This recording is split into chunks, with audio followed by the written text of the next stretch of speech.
بسم اللہ الرحمن الرحیم.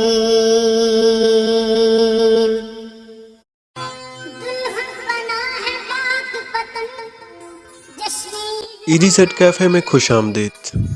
دوستوں، آج ہم ذکر کرنے والے ہیں حضرت بابا فرید الدین مسعود گنج شکر رحمۃ اللہ علیہ کا. آپ کا نام نامی مسعود، لقب فرید الدین گنج شکر، اور آپ کی ولادت باسعادت 575 ہجری اور بعض نے 559 ہجری لکھا ہے. والد ماجد شیخ جمال الدین سلیمانی اور والدہ ماجدہ کرسم خاتون رحمۃ اللہ علیہ تھیں. آپ کا نسب نامہ پدری امیر المومنین حضرت عمر بن خطاب تک پہنچتا ہے. کتب الکتاب حضرت بابا فرید الدین گنج شکر. آپ کے نام کے ساتھ جو منسوب گنج شکر ہے، اس کی وجہ تسمیہ کے بارے میں ہم جانتے ہیں. اس زمن میں کتب تصوف میں 4 روایتیں ہمیں ملتی ہیں. اول روایت یہ ہے کہ بچپن میں آپ کی نماز کی عادت کو برقرار رکھنے کے لیے آپ کی والدہ کرسم خاتون آپ کے مصلے کے نیچے چپکے سے شکر رکھ دیا کرتی تھی اور فرماتی تھی کہ جو بچہ نماز پڑھتا ہے اسے اللہ تعالیٰ شکر عطا کرتا ہے. ایک دن شکر رکھنا بھول گئی، لیکن غیب سے مصلے کے نیچے سے پھر بھی شکر نکل آئی، جس پر کرسم خاتون کی آنکھیں بھر آئیں اور انہوں نے لاج رکھنے کا خدا کا شکر ادا کیا. دوسری روایت یہ ہے کہ آپ درخت کے نیچے آرام فرما تھے. کچھ تاجر چینی لے کر گزرے، آپ کے استفسار کہہ دیا یہ تو نمک ہے، تو آپ نے فرمایا کہ نمک ہی ہوگا. بعد ازاں تاجروں نے بازار پہنچ کر بوریاں کھولیں تو نمک ملا. واپس آ کر معافی کے طلبگار ہوئے تو آپ نے فرمایا بوریوں میں چینی ہے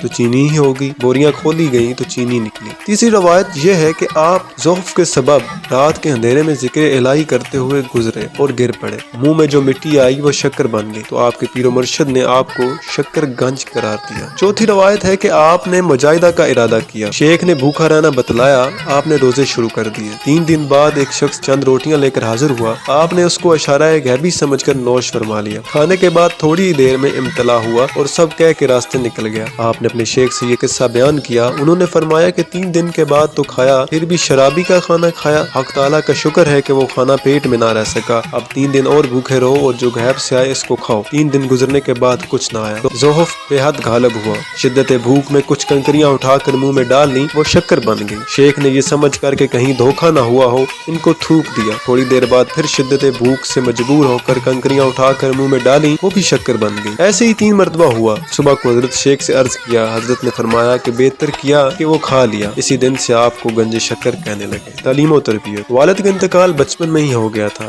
آپ نے ابتدائی تعلیم گھر پر حاصل کی. 12 سال کی عمر میں آپ نے قرآن شریف حفظ کیا. 15 سال کی عمر میں ملتان تشریف لائے اور مولانا منہاج الدین سے فقہ کی مشہور کتاب نافع پڑھی. علوم دینیہ حاصل کیا. پھر قندھار جا کر 5 سال قیام فرمایا. تفسیر، حدیث، فقہ، صرف، منطق وغیرہ میں اعلیٰ قابلیت حاصل کی. آپ 590 ہجری میں حضرت قطب الدین بختیار کاکی رحمۃ اللہ علیہ کی بیعت سے مشرف ہوئے. بابا فرید الدین گنج شکر ایک جگہ پر فرماتے ہیں کہ ایک روز میں حضرت شہاب الدین سہروردی کی خدمت میں حاضر تھا. انہوں نے کہا کہ جب خدا تعالیٰ چاہتا ہے کہ اپنے کسی بندے کو اپنا دوست بنائے تو ذکر کا دروازہ اس پر کھول دیتا ہے اور حیرت و دہشت کے سرائے میں اس کو جگہ دیتا ہے جو اس کی عظمت و جلال کا محل ہوئے.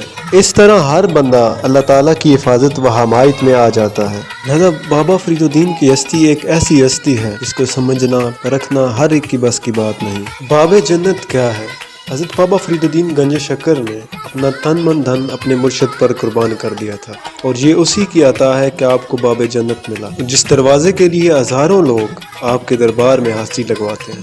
ہوا کچھ یوں کہ ایک بار آپ لنگر کے لیے روٹیاں لگوانے جا رہے تھے کہ راستے میں صدا آئی کہ حضرت مولانا امام فخر الدین رازی کے مرشد جناب نجم الدین کبرا علیہ پانی پت میں تشریف لا چکے ہیں، اور جو بھی آج شام تک ان کی زیارت کر لے گا وہ جنتی ہو جائے گا. حضرت بابا فرید الدین گنج شکر نے یہ فرمان سنا لیکن توجہ نہ دی اور تندور والی سے کہا اماں جلدی کر روٹی لگا دے. وہ کہنے لگی کیا تم نے بھی زیارت کو جانا ہے؟ اس پر بابا فرید الدین کہنے لگے نہیں، اس لیے کہا ہے کہ کہیں راستے میں گزرتے ہوئے ان پر نظر نہ پڑ جائے. واپسی پر حضرت بابا فرید الدین نے اپنی آنکھوں پر پٹی باندھی اور مرشد خانے کی طرف چل پڑے. وہاں پہنچے تو حضرت خواجہ قطب الدین بختیار کاکی رحمۃ اللہ علیہ ہونے والے واقعے سے باخبر تھے. فرمانے لگے فرید الدین اعلان سنا تم نے؟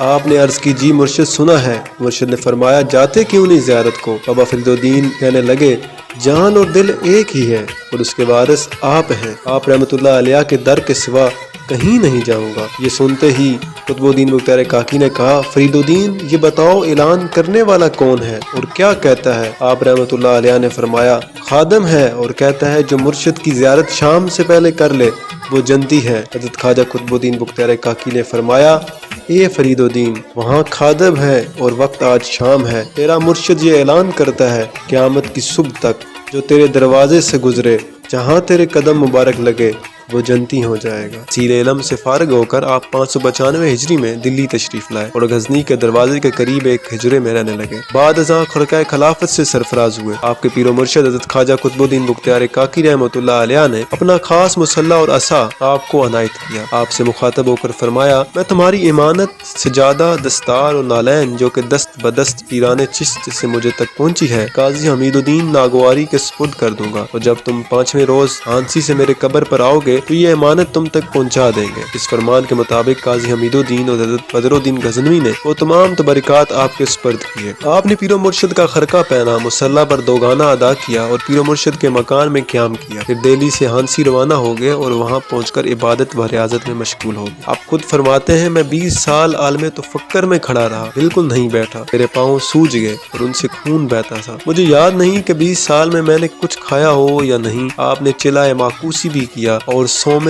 داؤدی بھی۔ بابا فرید الدین کے بے شمار خلفاء تھے جو کہ کاملین میں شمار ہوتے ہیں۔ حضرت شیخ علاء الدین علی احمد صابر، حضرت شیخ نظام الدین اولیاء، شیخ شمس الدین ترک پانی پتی، شیخ جمال الدین ہانسوی، شیخ یعقوب ابن بابا فرید، شیخ بدر الدین، شیخ نجیب الدین متوکل، شیخ عارف سیو ستانی اور بہت سے انگنت خلفاء تھے۔ اللہ ان سب پر کروڑوں رحمتوں کا نزول فرمائے۔ آپ کے 5 صاحبزادگان اور 3 صاحبزادیاں ہیں، شیخ بدر الدین سلیمان، شیخ شہاب الدین گنج علم، شیخ نظام الدین شہید، شیخ یعقوب، شیخ نصر اللہ۔ اس کے علاوہ آپ کی 3 صاحبزادیاں بی بی فاطمہ، بی بی شریفہ اور بی بی مستورہ تھیں۔ آپ کی شاعری میں فارسی، عربی، سنسکرت کے الفاظ ملتے ہیں۔ آپ پنجابی شاعری کے پہلے شاعر مانے جاتے ہیں۔ سلسلہ چشتیہ کے یہ آفتاب ولایت، یہ منبع جود و سخا 95 سال کی عمر میں 5 محرم الحرام 690 ہجری کو دنیا سے پردہ فرما گئے۔ آپ کے وصال کے وقت آپ کے عزیز ترین محبوب خواجہ نظام الدین اولیاء آپ کے پاس نہ تھے، جس طرح آپ اپنے پیر و مرشد قطب الدین بختیار کاکی کے وصال کے وقت موجود نہ تھے۔ آپ کے مزار مبارک ملتان کے قریب پاک وطن شریف میں واقع ہے، جہاں عرس نہایت عقیدت و احترام کے ساتھ منایا جاتا ہے۔ اللہ تعالی ہمیں ان نیک لوگوں کے راستے پر چلنے کی توفیق عطا فرمائے اور انہیں سمجھنے پرکھنے کی توفیق عطا فرمائے۔ اور بابا فرید الدین نے کیا خوب فرمایا، میں ویکھاں میرا یار نہ ویکھے، جے میں نہ ویکھاں تے او ویکھے، پر ایڈے بخت کتھوں لے آواں، میرے ویکھن تے وچ ویکھ، مائی تیرے اندر رہندا تینوں اوویں پین بھلیکھے، یار فرید بوئے یار دے مریے، بھاویں ویکھے یا نہ ویکھے۔